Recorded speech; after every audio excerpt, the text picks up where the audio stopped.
presentado al presidente nacional de esta organización política, Listas 12, el señor Guillermo Herrera, estimado Edison Casañas. ¿Cómo le va? Muy buenos días, bienvenido. También prefecto del Carchi, orgulloso del señor Richard Carapaz, como Sí, todo el Ecuador, definitivo. hijo ilustre. Sí. Muy buenos días, gracias por la invitación, un saludo cordial. Efectivamente, no solo los ecuatorianos, sino los latinoamericanos, Sí, también, sí. contentos de lo que hacen nuestros deportistas y especialmente Richard Carapaz. Le enviamos fuerza y esperamos que el domingo pueda reeditar su logro del 2019, convirtiéndose nuevamente en campeón del Giro. Gracias por la invitación.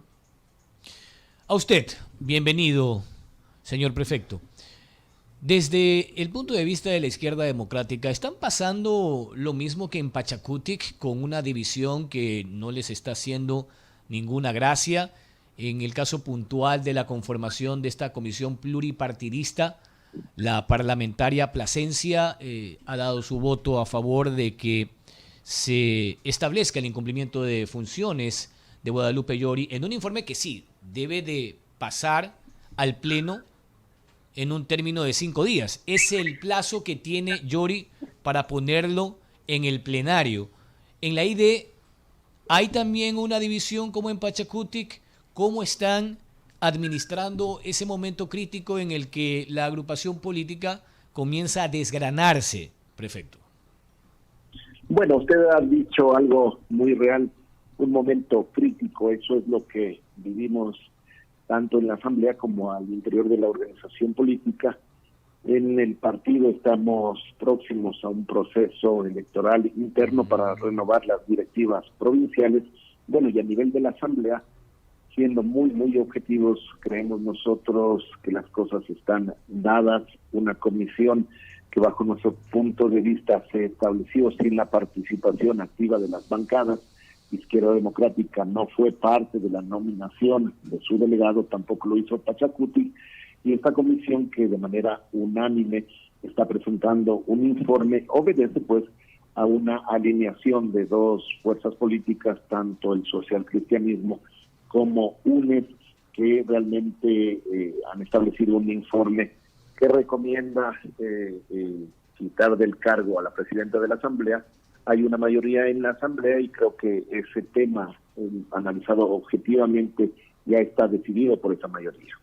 ¿Y cuántos son los que se están haciendo a un costado en la izquierda democrática? ¿Solo Plasencia o cuántos más? No, mire, a raíz de que a inicios de año se cambió al jefe de bancada, hoy el compañero Marlon Cadena es el nuevo jefe de bancada. El anterior asambleísta jefe de bancada empezó a incidentar. Ahora lamentablemente 5 asambleístas están alineados a lo que diga UNES y se mantienen con firmeza 10 asambleístas. Podríamos decir que orgánicamente Izquierda Democrática cuenta con 10 asambleístas en este momento. Bien, vamos al análisis del primer año de gestión de Guillermo Lasso, economista, y él ha dicho que la obra más grande o la principal ha sido salvar la vida de 17 millones de ecuatorianos a través del Plan Nacional de Vacunación 900. Sin embargo, hay otros aspectos que se consideran están pendientes. Hablo de inseguridad ciudadana, hablo de la crisis carcelaria, hablo de la generación de empleo. Usted me va a decir, sí, pero cuando se planteó un proyecto de ley para atraer inversiones, la oposición se negó y archivó el proyecto y nadie se quiere imaginar qué pasaría cuando plantee el proyecto laboral, que aún sigue en ciernes, economista. Sí, miren, este primer año de gestión del gobierno del señor Lasso no puede iniciar su análisis sin tomar en cuenta la pandemia, el proceso post-COVID. Creo que la primera tarea del gobierno fue lograr una amplia vacunación, una inmunización en el país.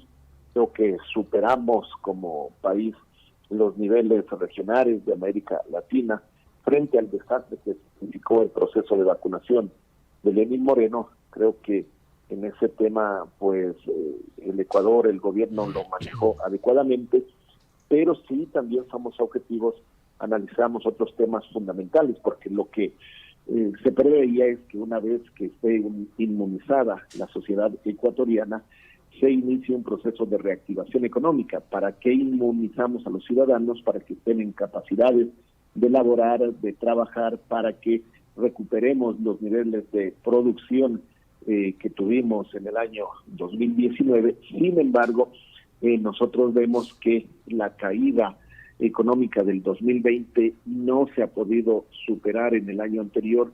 Hemos crecido apenas 4 puntos. ¿Por qué digo apenas?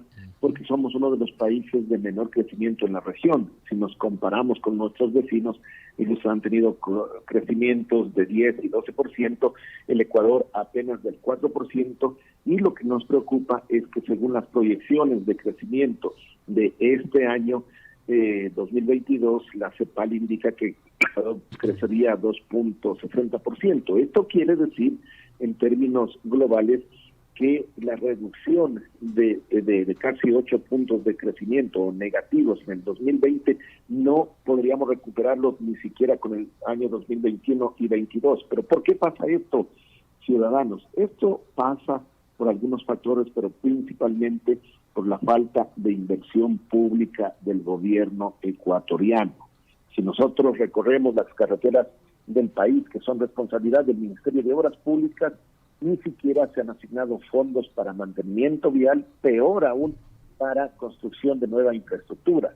Si nosotros visitamos los hospitales del país, miramos que la infraestructura está deteriorada, miramos que no hay abastecimiento de medicinas, y si tomamos otro ejemplo, el educativo, vemos que al menos un porcentaje altísimo, según informes de la propia ministra de Educación, un 30% de infraestructura escolar en la costa ecuatoriana no estaría lista para que los niños y adolescentes puedan tomar nuevamente sus clases de manera presencial. ¿A qué se debe esto? A que el gobierno equivocó su política. En un momento de crisis, lo que se debe hacer es fortalecer la inversión pública para dinamizar la economía, para contratar a profesionales de la construcción, para que esos profesionales a la vez inviertan en otros sectores y se dinamice la economía. Sin embargo, el gobierno ha hecho un proceso de ajuste económico, de reducción de la inversión pública, y por eso tenemos los malos resultados. 7 de la mañana con 19 minutos. El economista Guillermo Herrera es el presidente nacional de Izquierda Democrática. Edison Casañas. Usted seguramente también escuchó, siguió por la televisión, por la radio, tal vez, el informe a la Nación. Pero por lo que le escucho, su evaluación es bastante, bueno, según su punto de vista, tal vez real. Pero algo positivo le encontró a este informe de 12 meses del señor Guillermo Lasso. Mire, como estamos de acuerdo, creo que no solamente los sectores de analistas, sino la población ecuatoriana, que inició el gobierno con buen ánimo con el tema de la vacunación, luego el tema económico ha dejado mucho que desear. Equivocadamente se llevó a la inversión pública a niveles bajísimos, alarmantes, y aquí no se trata de ideología política, aquí se trata de ser pragmáticos. Los gobiernos a nivel mundial y los de la región impulsaron un proceso de reactivación a través de la inversión pública, y el gobierno ecuatoriano eso no lo ha realizado. Otro elemento de análisis, la inseguridad. Ya teníamos altos niveles de inseguridad en el gobierno anterior, un proceso que se ha venido desmejorando en la sociedad ecuatoriana, pero hoy esta inseguridad no ha podido ser atendida por el gobierno actual. Se ha demorado muchísimo en tomar decisiones adecuadas, pero aquí aprovecho para hacer un llamado, señor presidente de la República.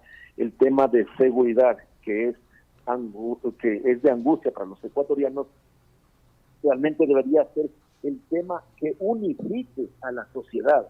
Aquí el gobierno debe tomar un liderazgo, convocar a los sectores políticos, a los sectores económicos, empresariales y sociales para establecer un acuerdo como sociedad ecuatoriana. Si no tomamos control de la violencia en las calles del país, en las cárceles y en toda la sociedad, vamos a convertirnos en poco tiempo en un Estado fallido. ¿Qué significa eso, ciudadanos ecuatorianos? Significa que los niveles de violencia cada vez los vamos a sentir como familias ecuatorianas. Miremos la realidad que tuvo Medellín en los años anteriores, miremos la realidad que tienen ciertos sectores de México. ¿Queremos eso para el Ecuador? No, no queremos eso, pero este elemento de inseguridad debe ser la base fundamental para unificar a la sociedad.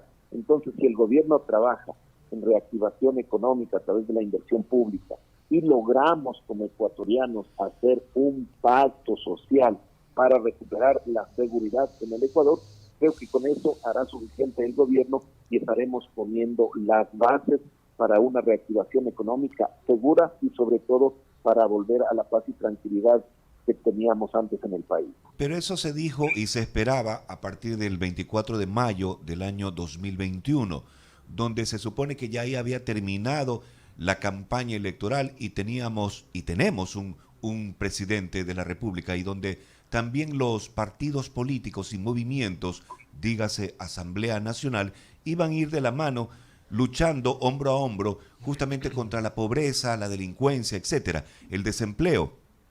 Pero ha pasado 12 meses y hay complicidad también de parte de la Asamblea Nacional, no particularmente de un grupo político, ¿no? Sino que todo generalizado, toda la Asamblea también ha puesto piedras en el zapato al presidente para no enrumbar el camino.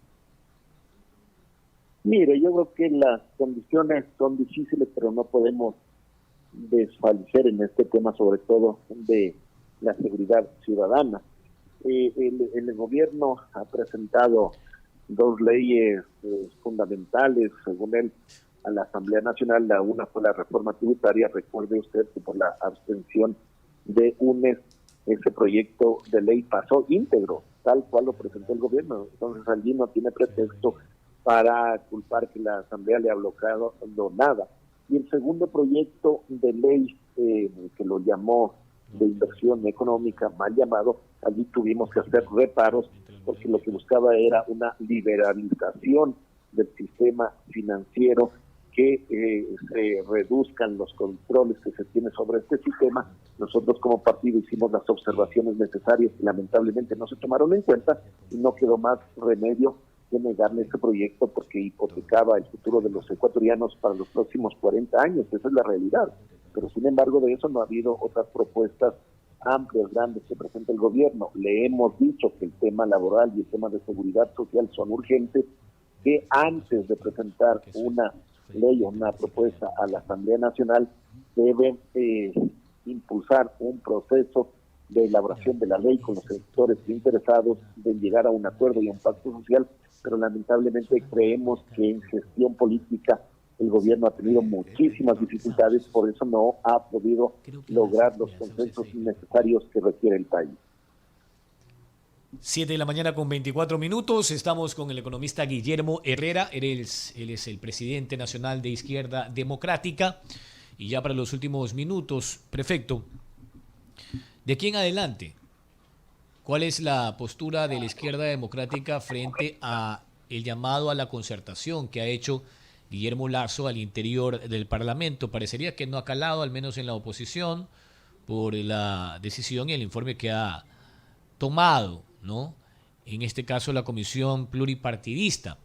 Pero lo de fondo aquí, más allá de una cabeza o varias, es que en el fondo la ciudadanía está aguardando la aprobación de leyes sustanciales para avanzar en materia laboral, en materia de seguridad, en materia incluso de inversión, porque si se busca generar más plazas de empleo en un país donde las cuentas fiscales, más allá de esta primera etapa en la que han logrado, dice el presidente, ordenar las finanzas, seguimos endeudados como Estado ecuatoriano, y también que no hay pues precisamente la inversión con ingresos frescos, nuevos de la empresa privada, porque de alguna forma también hay un efecto en el nuevo esquema tributario. Mire usted el impuesto a las personas que ganan más de $2,000, las contribuciones extraordinarias para